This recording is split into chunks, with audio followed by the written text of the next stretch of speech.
बताइए, आज एकादशी है तो सब एकदम जोर में है, मजबूत में है, कैसे? क्या ढीले ढीले हो गए हैं? एकदम मस्त है गुरु जी। हाँ जी, तो बढ़िया है, क्योंकि एकादशी जो है उत्साह पूर्वक करनी है, प्रेम पूर्वक करनी है, आदर पूर्वक करनी है, पवित्रता पूर्वक करनी है। ये सारे चीज जरूरी है एकादशी के लिए। तब जाके जो है ना, शरीर, मन, विचार से ऊपर उठकर आत्मा में स्थित हो जाते हो। ये राम बाण है, हनुमान बाण है, भरत बाण है, जो भी कह लो, ऐसी चीज है। छोटी सी चीज है, हाथ लग गई है, अनमोल, इससे तर जाओगे। एक ही चीज है और कोई साधना नहीं। तो कोई नहीं, सबके लिए प्रार्थना करते हैं, सब आगे बढ़े, सब सुखी हो, सबका भला हो और सब उस स्थिति में आ जाए जहां से परमानंद बरस रहा है। तो किसी का कोई प्रश्न रहेगा तो बताइए। था कि अगर किसी को भी अगर जीवन अपना व्यर्थ क्यों लगता है और कुछ भी अच्छा क्यों नहीं लगता है? तो ये आपका प्रश्न है, किसी और का प्रश्न है? ये किसी और का भी है, मेरा भी है। तो सबका प्रश्न रहता है। हाँ जी, तो देखो, ऐसा प्रश्न सबका कि जीवन में कुछ सार नहीं लगता है, जीवन व्यर्थ लगता है, ऐसा ना? हाँ, संसार में कुछ चाहिए भी नहीं। हाँ, फिर भी कुछ मीनिंग नहीं होता है संसार का, और जीवन का कुछ मीनिंग नहीं होता है। कभी कभी ऐसा लगता है कि जी के क्या करेंगे, फायदा क्या है ना? हाँ हाँ। ये ऐसा ही है। तो जो स्कूल में एग्जाम लेते हैं ना, तो स्टूडेंट बैठे रहते हैं, तो क्लास जो है एक के पीछे एक सब स्टूडेंट बैठे रहते हैं। सप्लीमेंट आती है, मतलब वो जो आंसर पेपर आता है ना, क्वेश्चन पेपर के बाद में जो आंसर पेपर आता है, वो पेपर जो है, मैं बैठा था तो मेरे बाजू वाला जो स्टूडेंट है वो देख रहा है पन्ना इधर उधर, क्योंकि आंसर शीट जो है वो तो एकदम कोरा कागज जैसा रहता है ना, और उसको कुछ समझ में नहीं आते हैं, और वो बस कभी पेज इधर घुमाता है, कभी पेज उधर घुमाता है, और कोरा का कोरा पूरा, तो पूरा कोरा का कोरा रह गया।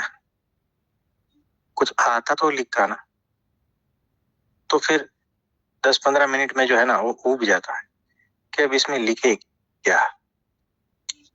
कुछ पढ़ाई की होगी तो लिखेगा ना, तो उसको वो जो आंसर शीट जो है, क्वेश्चन पेपर जो है, वो सारा व्यर्थ लगता है। ये मेरे लिए नहीं है, इसमें मुझे मजा आता है, इसको सोचो ऐसा ही दे दो वापस। तो कोरा का कोरा आंसर शीट वैसा का वैसा दे देता है। कभी कभी कोई स्टूडेंट है, उसमें ड्राइंग बनाता है इधर उधर का, क्योंकि आता कुछ नहीं है ना, तो कुछ तो लिखना है ना, तो उल्टे सुल्टे कुछ भी लिखता रहता है। कोई तो है भगवान के नाम लिखते रहता है, कोई पिक्चर की स्टोरी लिख देता है। ऐसे मैंने बहुत सारे देखे हैं स्कूल में, तो ऐसे ही होता है। और कोई जो स्टूडेंट है वो अच्छी तरह से उसका क्वेश्चन का आंसर लिखता है, इसके हैंडराइटिंग मोतियों के दाने जैसे होते हैं। तो ऐसा भी होता है। तो ये जो जीवन है ना, आपको एक खुला अवसर की तरह दिया गया है। कोरा कागज है, समझना, इसमें जो भी लिखोगे आप ही लिखोगे, जो भी चित्र बनाओगे आप ही बनाओगे, जितने भी रंग पूरोगे आप ही पूरोगे। बताओ, चाहे उसमें गीत लिखो या गाली, आप ही लिखोगे। और फिर इसको बताओ किसी को, तो वो बता देगा आपका जीवन कैसा है, आपका जीवन व्यर्थ है या सार्थक है, वही बता देगा। तो अपना जीवन किसी को बता के देखो, आपने अब तक क्या लिखा है, उसके ऊपर कौन सी पेंटिंग की है, आपने उसमें गाली लिखी है या गीत लिखा है, सब कुछ पता चल जाएगा। क्योंकि जीवन जो है एक खुला अवसर है और हमें कॉलेज की तरह दिया गया है। तो समझे?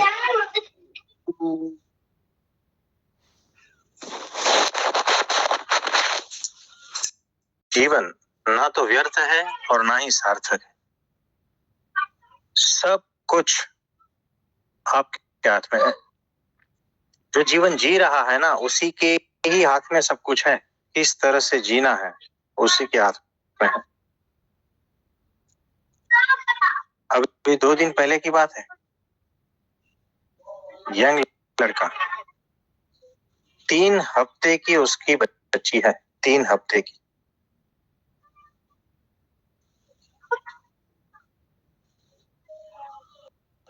कुछ साल पहले उसकी शादी हुई, 3 हफ्ते बच्ची है, महीना भी पूरा नहीं हुआ है, और वो जो लड़के ने आत्महत्या कर ली।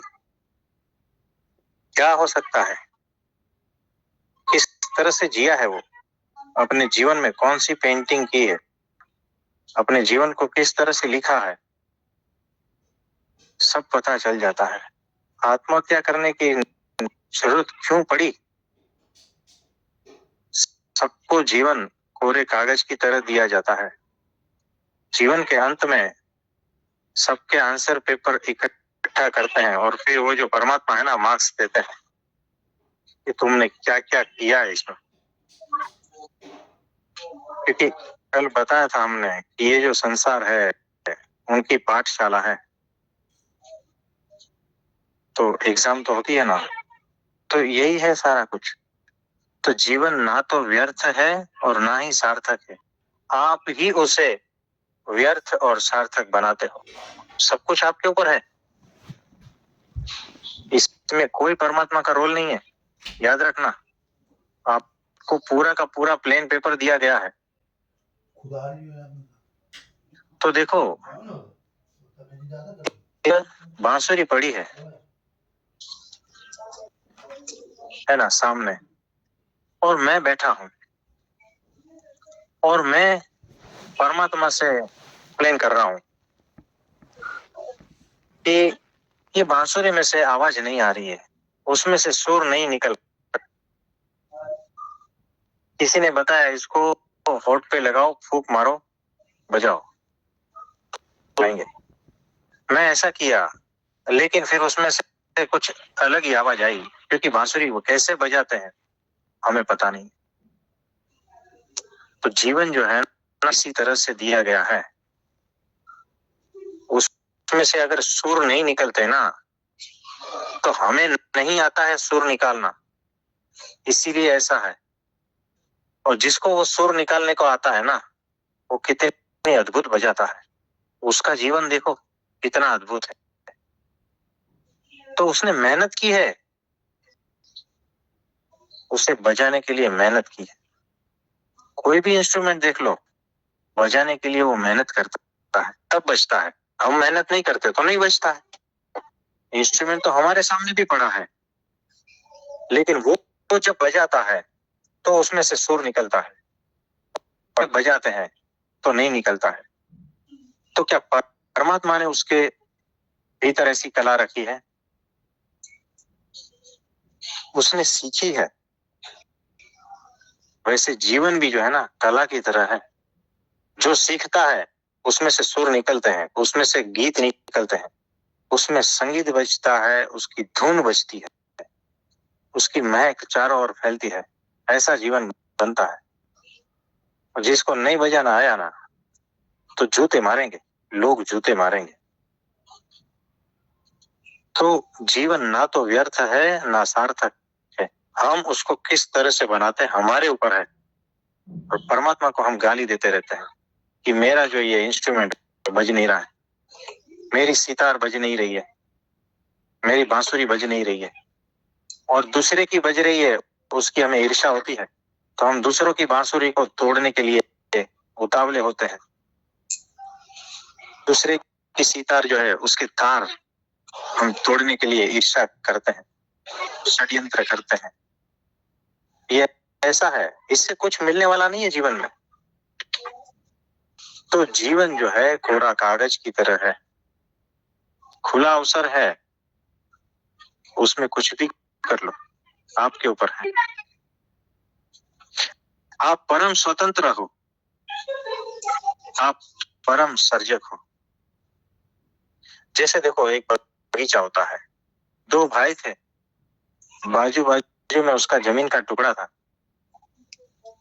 एक ने उसमें बहुत ही अद्भुत तरह से फूल के बीज डाले और बगीचे को संवारा, रोज पानी देता था, रोज खाद देता था, और बहुत ही अद्भुत तरीके से उन्होंने वो पालन करके बगीचा तैयार किया।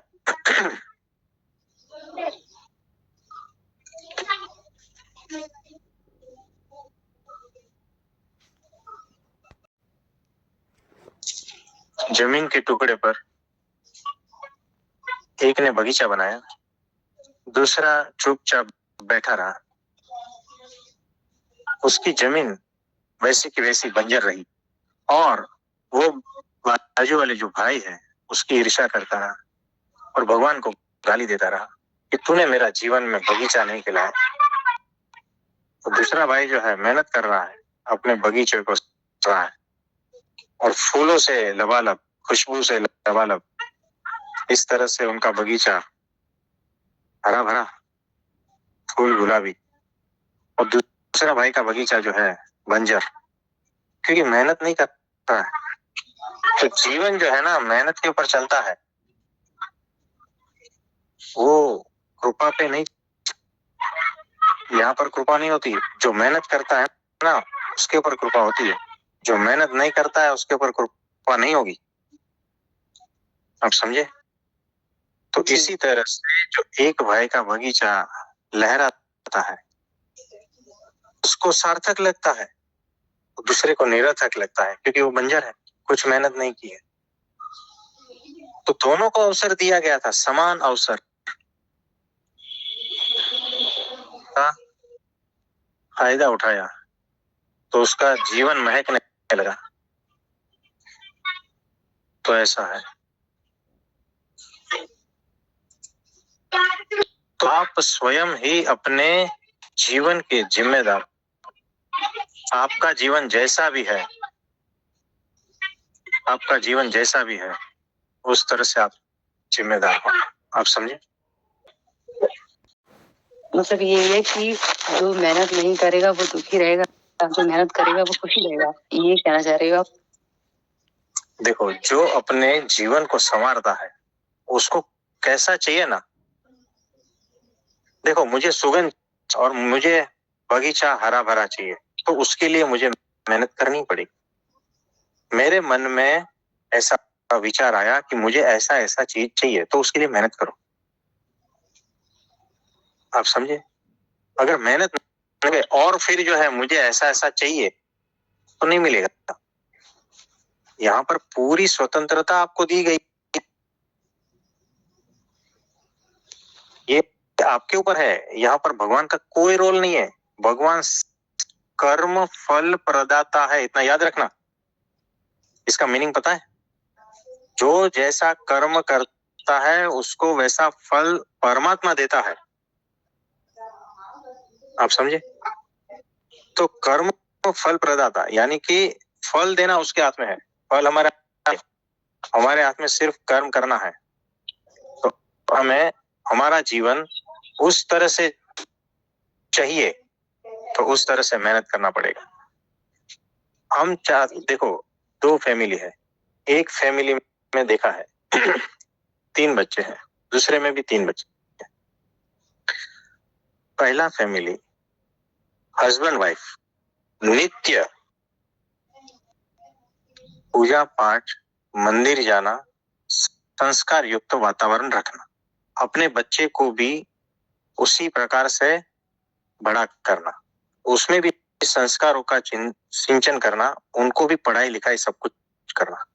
दूसरा फैमिली है, उसको न भगवान की पढ़ी है, न पाठ की पढ़ी है, न पढ़ाई की पढ़ी है, उनको सिर्फ टीवी है, मोबाइल है और उस तरह से गंदे लोगों की संग है। और धीरे धीरे ये दोनों फैमिली समय रहते रहते 10 साल 20 साल बीतते हैं, फिर एक फैमिली में इतना झगड़ा भयंकर, दिन रात कलह, दुख, पीड़ा, तकलीफ और सारे के मन जो है ना कीचड़ जैसे। जो लोग ये कर रहे थे, जिसको न पड़ी थी संस्कार की, जिसको न पड़ी थी किसी की भी, ये उस तरह का फैमिली हो गया। और दूसरा जो फैमिली है, उसमें बहुत ही संस्कार वाले बड़े होकर, अच्छे शिक्षा वाले बड़े होकर, क्योंकि उन्होंने मेहनत की है, उन्होंने सब तरह से मेहनत की है, रोज घर सभा करते थे, सब मिलजुल के बैठ के सारा कुछ विचार का आदान प्रदान करते थे। ये वो फैमिली है। उसके देखो, उसके वहां पर जो है परमात्मा निवास करते हैं। उनके घर में जाएंगे तो ऐसा लगता है कि कोई देवताओं के घर में आ गए। अब पहले फैमिली जो है वो इसकी ईर्ष्या करेगा तो कैसे चलेगा? मेहनत जो है शुरू से करनी पड़ती है, जब वो बीज है तब से। इसीलिए हमारे गुरु ने जो है ना शिक्षा पत्री में लिख के दिया है कि जो बच्चे के संस्कार गर्भ में आने से पहले देने हैं। इसका मतलब क्या हुआ? और आज जो जितने फैमिली रो रहे हैं ना, खून के आंसू, ये उसका बंदोबस्त किया हुआ है। आप समझे? एक मिनट, एक। तो सारा आधार हमारे पर है। हम मेहनत नहीं करना चाहते और हम फल भुगतना चाहते हैं। आप समझे? हो नहीं सकता। यानी मैं जो है अपने बच्चों को संस्कार देना नहीं चाहता। वो अपनी मर्जी से बड़े होते हैं। अपने मर्जी से जो बड़े होते हैं ना, उसकी हालत नरक जैसी है। इतना याद रखना। ये जो जमाना है ना बहुत खतरनाक है। यहाँ पर छोटे छोटे बच्चे, और मोबाइल तो है ना ओपन मार्केट है, ओपन। कुछ भी आता है, छोटे बच्चों के दिमाग में कुछ भी घुसता है जब, और आप इसको नहीं रोक पाते हो, और बाद में जो है ना जो भयंकर परिणाम आते हैं उसके जिम्मेदार आप ही हो। तो ये पता नहीं है, ये कौन बताएगा? तो हमारे गुरु ने जो है ना, ये हमें किसी ने पूछा था, एक भाई ने, कि ये बड़े बड़े मंदिर बना रहे हैं, इतने पैसे खर्च कर रहे हैं, ये क्यों? इसका जवाब अभी है कि आपके बच्चों की चिंता जो है ना मेरे गुरु कर रहे हैं। माया से पार के हैं, यानी कि कीचड़ की चिंता जो है ना वो कर रहे हैं। उसे कोई लेना देना नहीं है, फिर भी तो ये जो है मंदिर सिर्फ मंदिर नहीं है, ये संस्कार धाम है। उनको चिंता है आपके बच्चे पैदा होने से पहले के संस्कार की, उनको चिंता है, आपको नहीं है। तब जाके जो है ना ये धीरे धीरे चेंज होगा। अचानक चेंज नहीं होता है। अचानक आप बोलोगे कि मेरा जीवन हरा भरा हो जाएगा, नहीं होगा। कोई कुछ नहीं कर पाएगा, आपको ही करना है। आपको जिस प्रकार का पेंटिंग चाहिए ना, आपको ही बनाना है। आपको सिर्फ कोरा कागज दिया है जीवन को, उसको आपको दुख से भरना है, भर लो। सुख से भरना है, भर लो। देखो, अनजाने में भरने लगेंगे ना तो दुख ही होगा, और होश पूर्वक भरेंगे ना तो अच्छा सा पेंटिंग और सुख ही होगा जीवन में। ये ऐसा है। हमारे गुरु के पास रोज हजारों लेटर आते हैं, उसमें सारा यही भरा पड़ा है। हमारे घर में ये तकलीफ है, हमारे घर में वो तकलीफ है। आप समझे? यानी कितनी परेशानी होती है। हमारे गुरु को 92 ईयर ओल्ड है, हजारों लेटर को पढ़ना, उसका आंसर देना,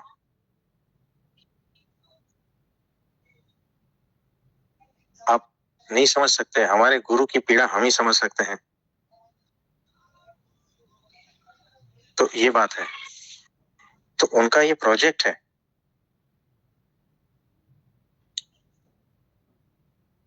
तो हम जो है ना, व्यर्थ के बीज बोते हैं हमारे जीवन में, और हम जो आशा करते हैं कि कुछ अच्छा हो जाए, कुछ सार्थक हो जाए,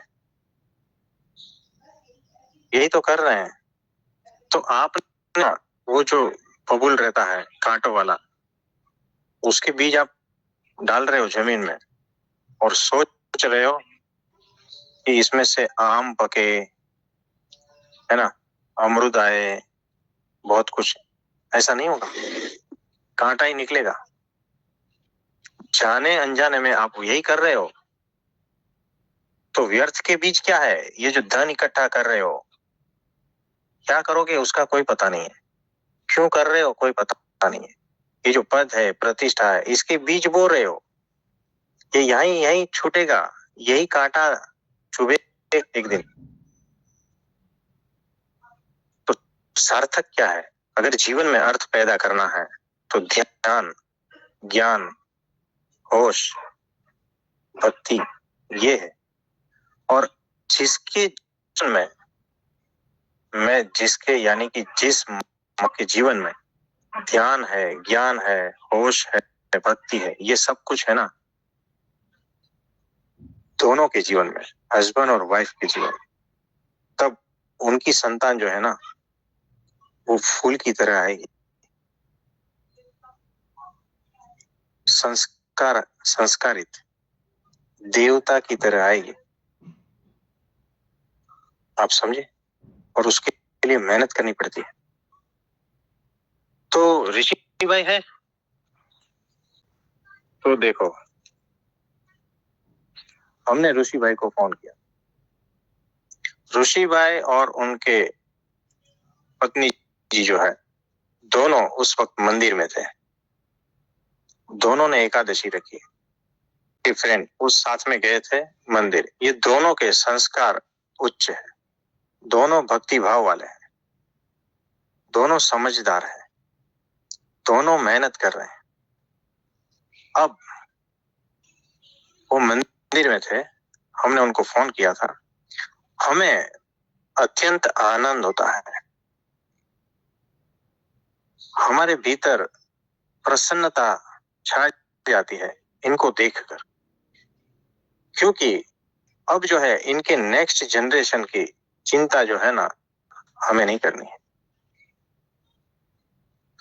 और उनके फैमिली में कुछ प्रॉब्लम आएंगे ना, तो हमारे गुरु को उतनी परेशानी नहीं उठानी पड़ेगी, क्योंकि मुझे अभी उनकी फैमिली की चिंता नहीं है, क्योंकि संस्कार साथ में दोनों में है। अब उनकी जो संतानें हैं, उनमें भी संस्कार कंटिन्यू रहेंगे। तो ये बात है, जो संस्कारित पेरेंट है और जो संस्कार वाले पेरेंट नहीं है, उसमें ये भेद है। दूसरा, अगर मैं कहूं कि अभी शादी हुई है, वो जा रहे हैं पार्टी में अपने अपने हिसाब से, कुछ पी रहे हैं, कुछ खा रहे हैं, कोई बंधन नहीं है ना, कोई व्रत जब कुछ भी नहीं है, कोई संस्कार नहीं है। अब उनका जो संतान है ना, वो संतान बड़ा होकर ये दोनों को रुलाएगा। उसने अपने बीज बो, आपको पता नहीं, आज जो आपके सामने वृक्ष है ना, उसके बीज जो है ना, बहुत पहले जमीन में डाले गए थे। अब ये जो ऋषि भाई है, 20 साल के बाद में वो रोएंगे नहीं, वो हंसते रहेंगे, ये हमें दिख रहा है। तो जो सार्थक और व्यर्थ जीवन जो लगता है ना, वो मेहनत के ऊपर है, हमारे ऊपर है, ये बात है। तो हमारे गुरु इसीलिए ही मेहनत करते हैं कि आपके सबके जीवन जो है ना सार्थक हो जाए। छोटी बातों में जो है ना हमारे गुरु को परेशानी न होनी, इसीलिए वो इतने बड़े बड़े मंदिर और ये सारे संस्कार केंद्र और सारी एक्टिविटीज ये सब कुछ करते हैं। और आपने देखा होगा 1 लाख से ज्यादा स्वयंसेवक अपना सब कुछ दांव पर लगा कर समाज की सेवा कर रहे हैं। क्यों? आपके संतान में संस्कार आए। ये संत लोग इतना विचरण करते हैं क्यों? आपका जीवन सार्थक हो। और अगर आप मेहनत नहीं करते तो ये सारा पानी में जाता है। इतने लोगों की मेहनत पानी में जाती है।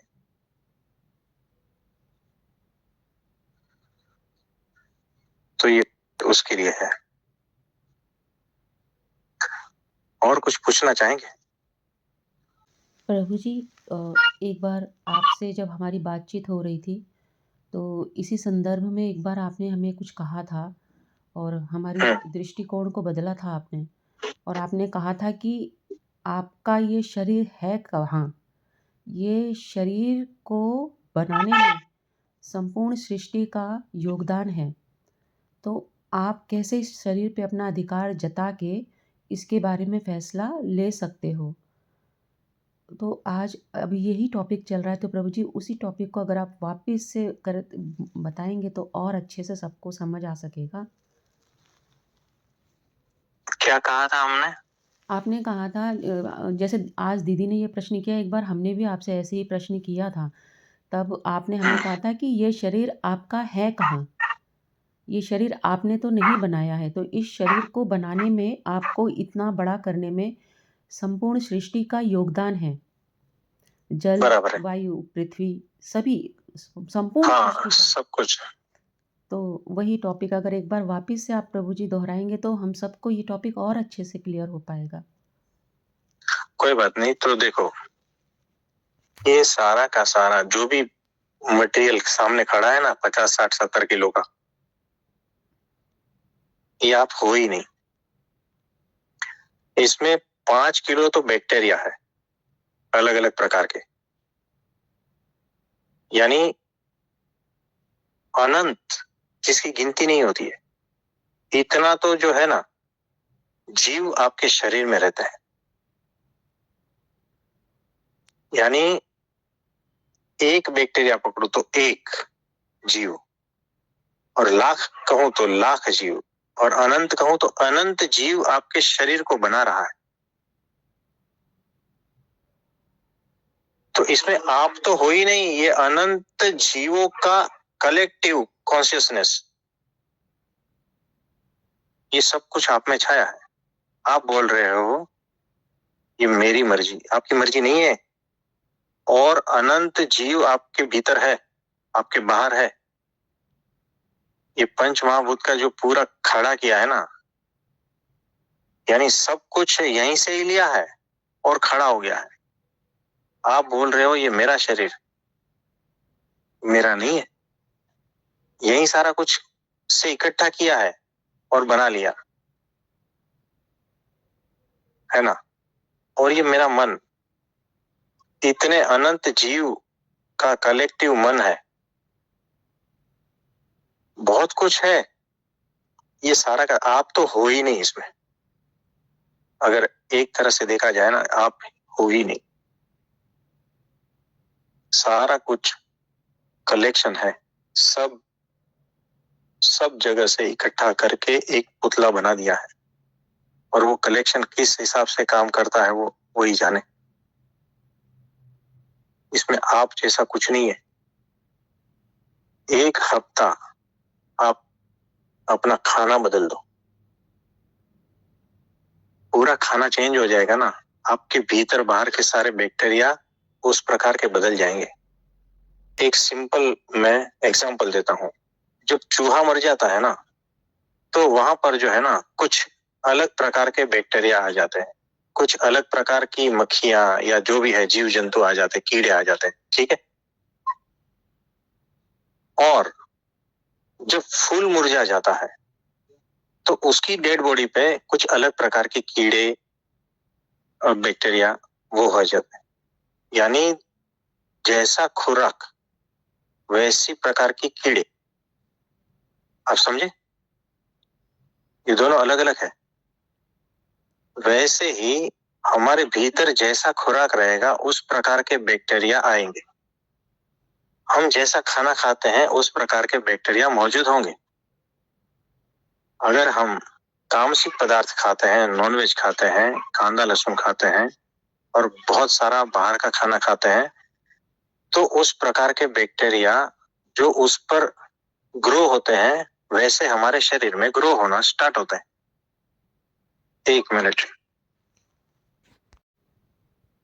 हाँ जी, तो देखो 2 प्रकार के खान पान है।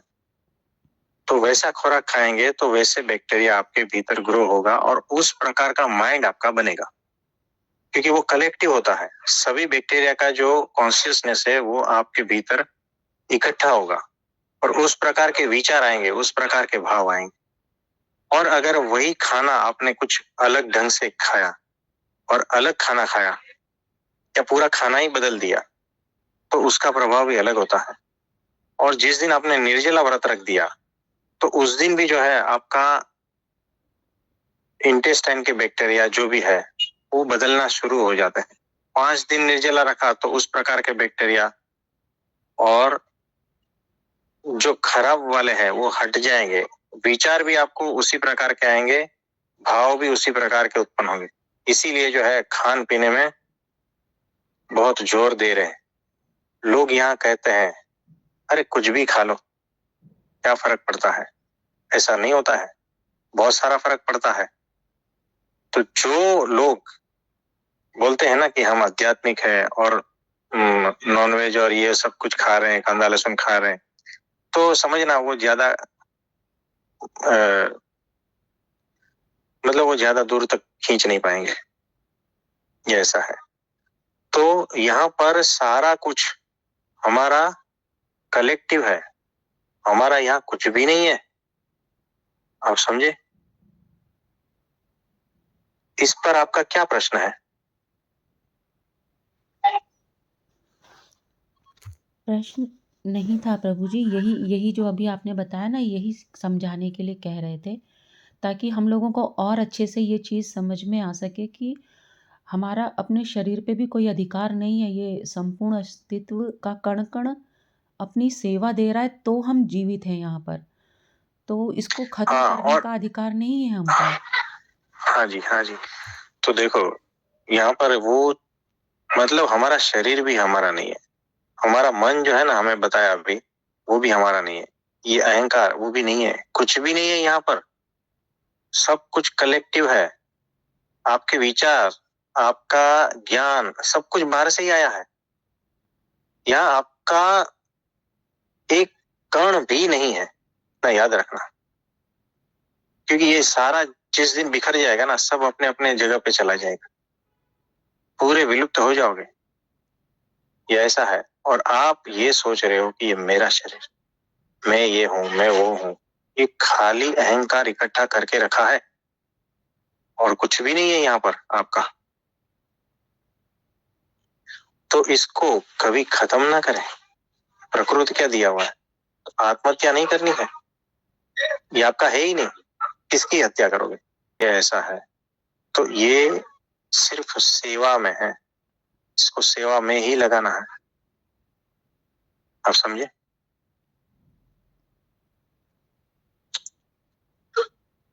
तो और किसी का कोई प्रश्न रहेगा तो बताइए। तो आज के लिए इतना ठीक है। तो सबको बहुत बहुत आशीर्वाद देते हैं, सबका बहुत बहुत आभार। सबके लिए हम प्रार्थना करते हैं, सब सुखी हो जाए, सब आगे बढ़े, सबका भला हो। तो सबको मेरा प्रणाम और नमस्ते। प्रभु जी।